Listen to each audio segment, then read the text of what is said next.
As players step into Cal's shoes in Star Wars Jedi Survivor, professional gameplay advice guarantees a more enjoyable experience. So here are the 6 pro tips that guides you on a journey to become a powerful Jedi in Star Jedi Survivor. In this video, I will give you important tips on how to overcome obstacles and also to G-way ahead of other players in Star Wars Jedi Survivor. I highly suggest to finish the whole video because this will help you a lot in the game. Also, if you find this video helpful, please smash the like button to support the channel. Consider subscribing too so you can get updates about what's the latest in gaming.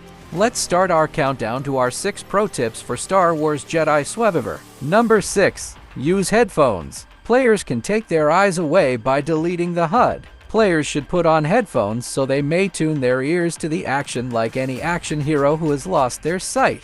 With a good set of headphones, it will be simpler to hear many auditory cues. For instance, a chime will begin counting down as soon as an enemy, such as a stormtrooper, tosses out a bomb. Additionally, BD1 will sound an alert anytime a scannable artifact is nearby, and sometimes it can be simple to overlook that chance. Number 5. Throwback explosives. Another smart tactic that players might not be using is brought up by the Stormtrooper bomb chimes. They have the ability to launch bombs back at adversaries, but they must act quickly because the fuses are short. That tactic might be well known, but this one might not be. The game has a lot of flying droids that explode after taking a few blows. They will instantly blow up if players grab them with the Force and throw them at enemies. Throw anything rounded in the direction of the enemy since it might or might not explode. Number 4. Use double-bladed stance. The game will start with 2 lightsaber positions for each player. After the introduction task, single and double-bladed will be available, followed by dual-wield.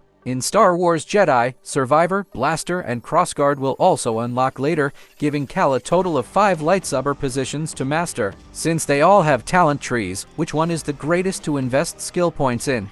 Most players should concentrate on double-bladed because of its excellent battle balance. Although the lightsaber will strike opponents severely, it is still flexible enough to redirect laser beams in their direction. Many of the skills in its skill tree will aid in eliminating and capturing numerous adversaries simultaneously. The more adversaries a player can eliminate at once, the better because the game throws a lot at them.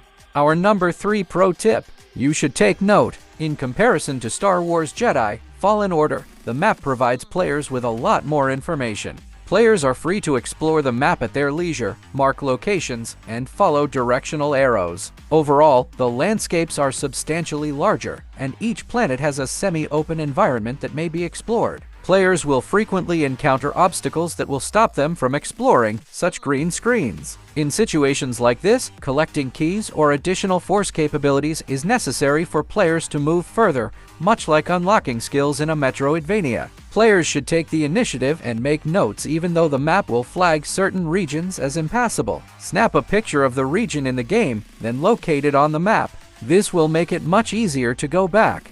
Second pro tip is, you need to wait to explore Koboh until mounts unlock. Coruscant, a well-known planet from the Star Wars universe, will be the starting point of the player's journey. This planet will be linear, however the following planet, Koboh, will introduce the previously described open world. On their way to visit Grease in his cantina, there is a lot to see and do. Players should focus on the plot missions until after Grease fixes Cal's ship, even though there are reasons to explore before meeting him, such as grinding for skill points. The Koboh tale will now come to a close, but gamers shouldn't leave just yet. Players will be able to tame wildlife only before this grand climax. Players can explore much more of Koboh and do so much faster after the animals are enabled. To avoid players having to go back and forth, it is therefore preferable to streamline the plot first. The last pro tip we have for you is Force skills to major. Players can take one of 2 early Force power paths to rule the field. They might devote their entire being to telekinesis, which will fling adversaries away from Cal. For instance, Wrenching Pull is an excellent opener because it brings several FOs together. In Star Wars Jedi Survivor, it's a good idea to gather as many enemies as possible in order to kill them all. Players can also concentrate on mastering all of Confusion's upgrades. Opponents will turn on one another as a result of Confusion. Players can relax and take in the ruckus at maximum settings while keeping their health bar nicely filled. And there you have it, the 6 pro tips for Star Wars Jedi Survivor. May the Force be with you on your journey to mastering the ways of the Force and becoming the ultimate Jedi. Thank you for watching until the end of this video. Please leave a like and consider subscribing. See you on our next video.